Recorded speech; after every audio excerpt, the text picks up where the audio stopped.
হযরত বেলাল দৌড়ায় আয়েশা আল্লাহর রাসূলের কাছে বলে, ও আল্লাহর রাসূল, তাড়াতাড়ি করে আপনার কলিজার টুকরা ফাতেমার ঘরে যান।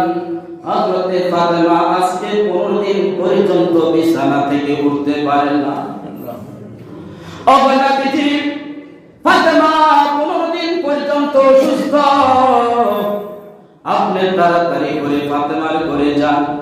আল্লাহর রাসূল সাল্লাল্লাহু আলাইহি সাল্লাম মদিনার মসজিদে নববী থেকে ফাতেমার ঘরের দিকে রওনা করলেন। দরজার ভিতরে যাই আওয়াজ দিলেন, ফাতেমা দরজা খোলো, আমি তোমার বাবা এসেছি। ঘর থেকে কোনো আওয়াজ আসে না। কিভাবে আওয়াজ আসবে? হযরতে ফাতেমার কথা বলার শক্তি নাই।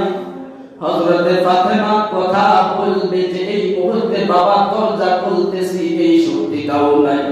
কিতাবের ভিতরে দেখি যখন আল্লাহর রাসূলের কণ্ঠের আওয়াজটা পাইলেন, হযরতে ফাতেমা যেই দুর্বলতা ছিল ওই দুর্বলতা কেটে দিয়া সাথে সাথে আল্লাহ তাআলা তার গায়ের ভিতরে শক্তি সঞ্চয় করে দিলেন। আল্লাহর রাসূলকে দরজা খুলে দিলেন। আল্লাহর রাসূল ফাতেমার সামনে দাঁড়াইয়া চোখ দিয়ে সুন্দর করে চোখ দিয়ে চোখ মুবারক দিয়ে পানি ঝরঝর করে পড়তেছে আর বলতেছে, ফাতেমা রে, তোর কি এমন কি কঠিন রোগ হয়েছে? তোর চেহারার ভিতরে কেন গোস্ত দেখা যায় না? তোর শরীরটার গোস্তগুলা কেন কোথায়? তোর শরীরটার সব হাড্ডি দেখা যায়, কারণ কি গো মা? তোর এমন কি কঠিন রোগ হয়েছে বল? বলে, না বাবা, আমার কোনো কঠিন রোগ হয় নাই। তাহলে তোর কি জ্বর হয়েছে আমার কাছে বল? বলে, না বাবা, আমার কোনো জ্বর হয় নাই। তাহলে মা তোর শরীর শুকাইলো কিভাবে? হযরতে ফাতেমা বলেন, বাবা 15 দিন পূর্বে আপনি মক্কা মদিনা ছেড়ে মদিনার বাইরে দিলের দাওয়াতের কাজের জন্য বের হয়েছেন। আমি যখন শুনতে পাইলাম মদিনা থেকে আপনি বের হয়ে গেছেন, আমি তখন থেকে চিন্তা করতে লাগলাম, কোন কাফের না জানি আপনার উপরে আক্রমণ করে, কোন কাফের না জানি আপনাকে হত্যা করে ফেলে। আপনি এই বেলা খানা খাইছেন কিনা এই চিন্তা করে করে আমি সকালবেলা খানা খাই নাই, দুপুর বেলা চিন্তা করতে লাগলাম, না জানি কাফেররা আপনার উপরে আক্রমণ করে আপনি খানা বন্ধ করে দিয়েছেন। আমি সেই চিন্তা করে দুপুর বেলা খানা খাই নাই। এইভাবে একদিন, 2 দিন, 3 দিন নয়, গোটা 15টা দিন আপনি মক্কা মদিনার বাইরে ছিলেন। আপনার চিন্তা করে করে আপনার মেয়ে ফাতেমা খানা বন্ধ করে দিয়েছে। আল্লাহর রাসূল বলেন, ফাতেমা আসল ঘটনা বলো, ঘরে কি খাবার আছে কিনা? আল্লাহর রাসূলের কথা শুনে ফাতেমা ডাক দিয়া বলে, বাবা, আজকে 15 দিন পর্যন্ত তোমার মেয়ের ঘরের ভিতরে খাবার নাই, তোমার মেয়ের ঘরের ভিতরে খাবার নাই। আল্লাহর রাসূল ডাক দিয়া বলে, আরে ফাতেমা, মদিনার কত প্রভাবশালী ছেলেরা তোকে বিয়ের প্রস্তাব দিয়েছিল, কিন্তু কারো কাছে আমি তোকে দেই নাই, আলীর হাতে তোকে দিয়েছি রে ফাতেমা। তোর বাবা বাহ্যিক দৃষ্টিতে যদিও গরিব হয়, তোর বাবা যদি এই পাহাড় গুলাকে যদি বলে এই মুহূর্তে শূন্য হয়ে যাবে, কিন্তু তারপরও আলীর কাছে তোকে বিবাহ দিয়েছি। আলী কেমন গরিব। হযরতে আলীর কাছে আবু জাহেল একজন কাফের পাঠায় ভিক্ষুক। আবু জাহেলের কাছে যাইয়া ভিক্ষুক বলে, ভাই, আপনি তো মদিনার মক্কার কাফের বড় নেতা, আমাকে কিছু খাবার দেন। ওই লোকটা তিরস্কার করে, কাফের তিরস্কার আবু জাহেল কইরা কয়, আলীর কাছে যা। আলী কি ধনী না গরিব? গরিব। আর জোরে বলেন, ধনী না গরিব? গরিব। গরিব মানুষ কিছু দিতে পারবে? গরিব মানুষ কিছু দিতে পারবে না। তার মানে আলী একেবারে গরিব। আলীর কাছে যদি কিছু চায় আলী দিতে পারবে না। আবু জাহেল তাকে উপরে ঠাট্টা বিদ্রুপ করবে। এই চিন্তা ভাবনা করে ওই ভিক্ষুককে আলী রাদিয়াল্লাহু তাআলা এর কাছে পাঠাইছে। আল্লাহ হযরতে আলী চিন্তা করলেন, এই ভিক্ষুক আমার কাছে আল্লাহর রাস্তে চাইছে, যদি আমি দিতে না পারি তাহলে আমার মনে বড় অশান্তি লাগবে। হযরতে আলী বলেন, ভাই, তোমার হাতটা একটু মুষ্টিটা হাতটা একটু মুঠ করো, একটু মুঠ করো। ওই লোকটা হাতটা মুঠ করলে হযরতে আলী হাতটার মধ্যে ফু দিলেন। ফুদিয়া বলতেছে বাইরে তুই হাতের মুখটা খুলিস না, যে আবু জাহেল উতবা সাহেবা আমার কাছে তোকে পাঠাইছে, ওই যে তারা বসে আছে তুই তাদের কাছে যাইয়া হাতের মুষ্টিটা খুলবি। যখন এই কথা নিয়া আবু জাহেলের কাছে গেছে, আবু জাহেল বলতেছে কি আলী তোকে কি দিছে, মুহাম্মাদের জামাই তোকে কি দিছে? বলে কি দিছে আমি বলতে পারবো না, আমার হাতের মধ্যে একটা ওজনের কি যেন ভাব অনুভব করতেছি। ভাই হাতের মুষ্টিটা খুল। হাতের মুষ্টিটা যখন খুলছে দেখে হাতের ভিতরে একটা মুক্তার পাথর আল্লাহ দিয়ে দিয়েছে। এবার আবু জাহেলের মাথা গরম হয়ে গেছে, কি রে ব্যাপার, আলী তো গরিব মানুষ, এই মুক্তার পাথর পাইলো কোথায়? এবার বলতেছে আলী কি তোমাকে কিভাবে দিছে? বলে আলী তো আমাকে এই পাথর দেয়নি। বলে তুই কোথায় থেকে আনছো? আলী তো বলল হাতটা মুখ করার জন্য আমি হাতটা মুখ করলাম, আর আলী ফু দিল, ফু দেওয়ার সাথে সাথে আমার হালকা হাতটা যেন ভারী অনুভব করতেছি। এই ফুয়ের মাধ্যমে আল্লাহ আমাকে এই পাথর দান করেছে। হযরত আলীও যদি চাইতেন স্বর্ণ অলংকার বাড়ি বাড়ি কম করতে পারতেন আল্লাহর কাছ থেকে, তারপরও ফাতেমার জন্য 3 বেলা খানার জোগাড় করতে পারতেন না।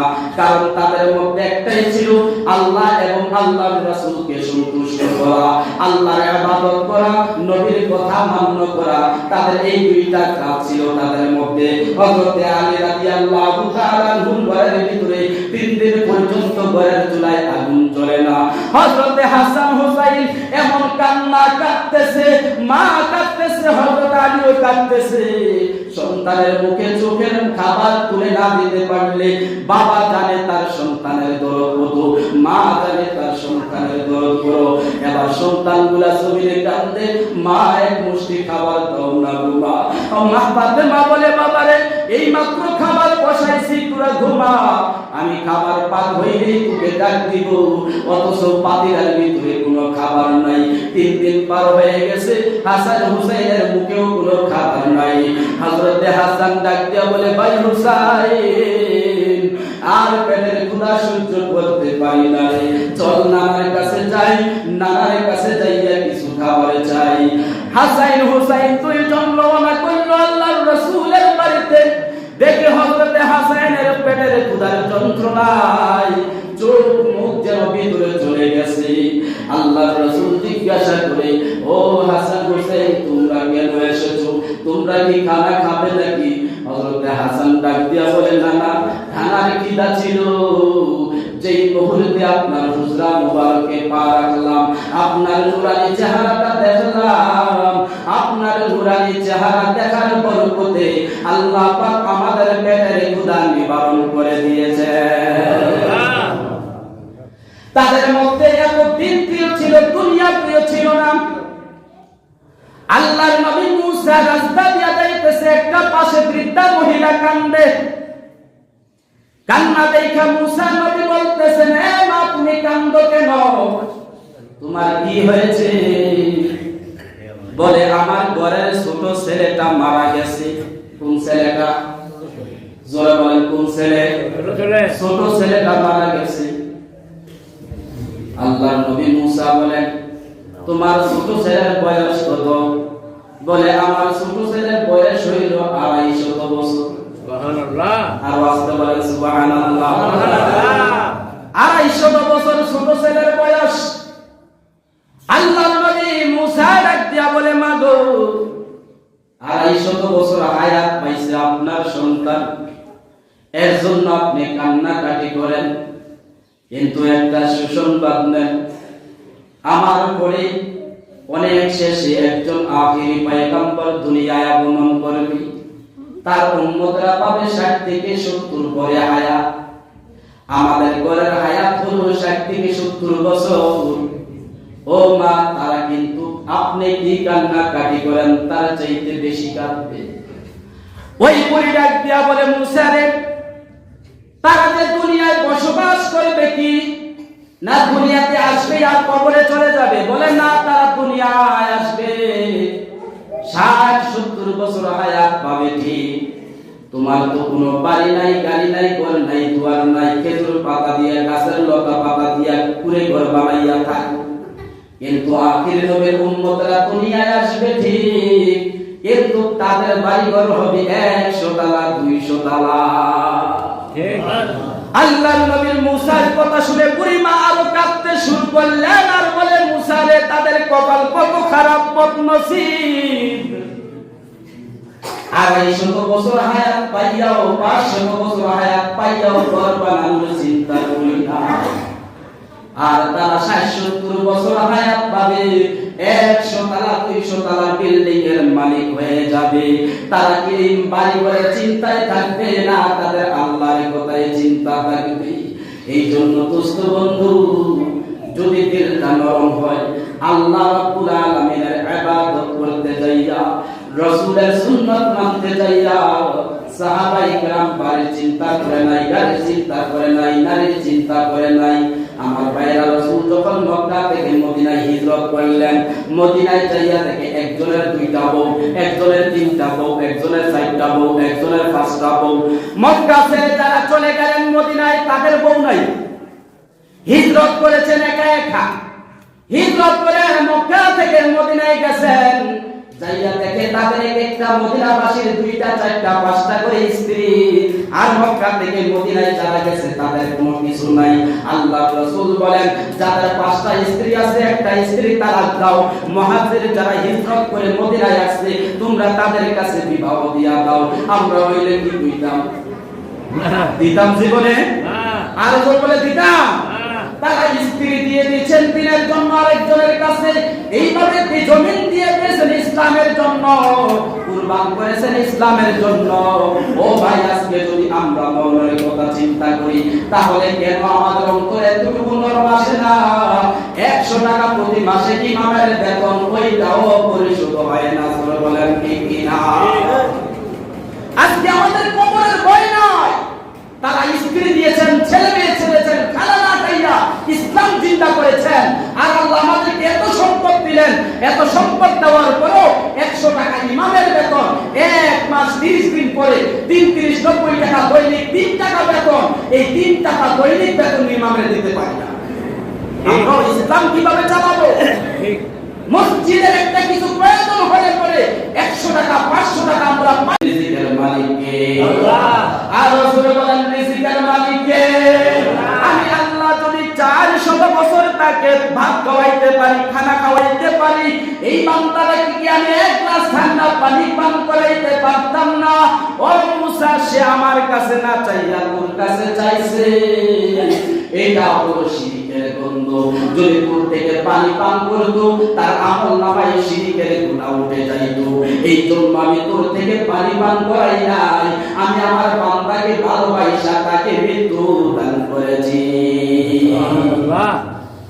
আজকে আমরা রিজিকের জন্য বাবার দরবারে দৌড়াই, মাজারে দৌড়াই, এখানে সেখানে দৌড়াই। বলেন তো রিজিকের মালিক কে? এই জন্য রিজিকের মালিক আল্লাহ। যা কিছু সদা সর্বদা চাইবো কার কাছে চাইবো? আর জোরে বলেন, কার কাছে চাইবো? চাইবো আল্লাহর কাছে।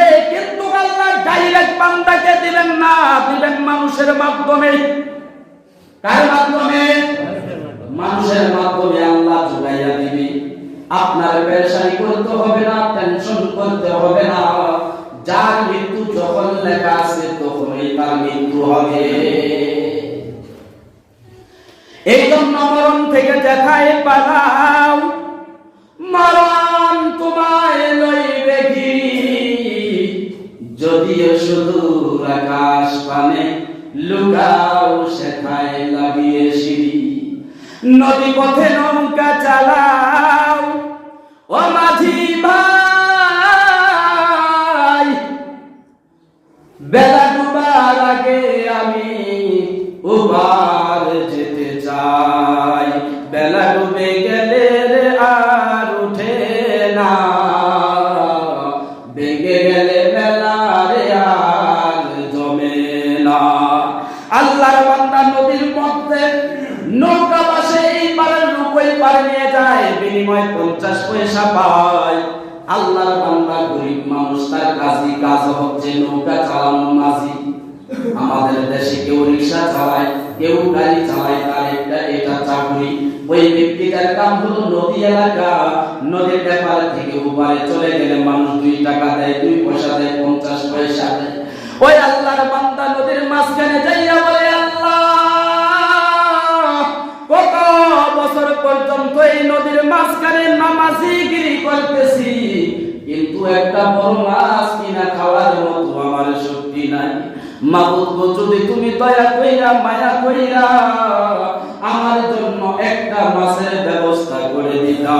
এই কথাটা বলতে দেরি হয়, নদী থেকে একটা সমুদ্রের বড় মাছ লাফ দিয়া নদীর নৌকার উপরে পড়তে দেরি করে না। সুবহানাল্লাহ। আল্লাহর বান্দা এবার চোখের পানি ছেড়ে দিয়েছে, বলে আল্লাহ আমি বড় ভুল করেছি, অন্যায় করেছি, তুমি আমাকে ক্ষমা করে দাও। এই মুহূর্তে যে দোয়াটা কবুল হবে এটা আমি বুঝতাম না। এই মুহূর্তে যে দোয়া কবুল হইয়া একটা মাছ তুমি আমাকে দিবা এটা আমি বুঝতে পারি নাই। তুমি আমাকে ক্ষমা করে দাও, ও মালিক তুমি আমাকে ক্ষমা করে দাও।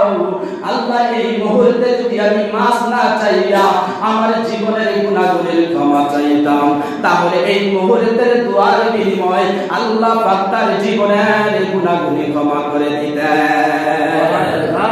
এই জন্য বান্দা যেই মুহূর্তে যেই মুখ দিয়া যদি কোনো মানুষকে গালি দাও, কোনো মানুষকে খারাপ কথা বলো, মা যদি সন্তানের জন্য দোয়া করে সাথে সাথে হতে পারে দোয়াটা কবুল হয়ে যাবে। আবার যদি বদদোয়া করে এও হতে পারে সময়টা দোয়া কবুলের সময়, এটাও হতে পারে সন্তানের জন্য বদদোয়াটাও কবুল করে নেবেন কে? আল্লাহ। আর রাসূল বলেন কে? আল্লাহ। আমার ভাইরা দিলটা একটু নরম করেন। আমার নবীজি 15 দিন পর্যন্ত মদিনার বাইরে অবস্থান করলেন। 15 দিন পরে আমার নবী মসজিদে নববীর ভিতরে নামাজ পড়ালেন।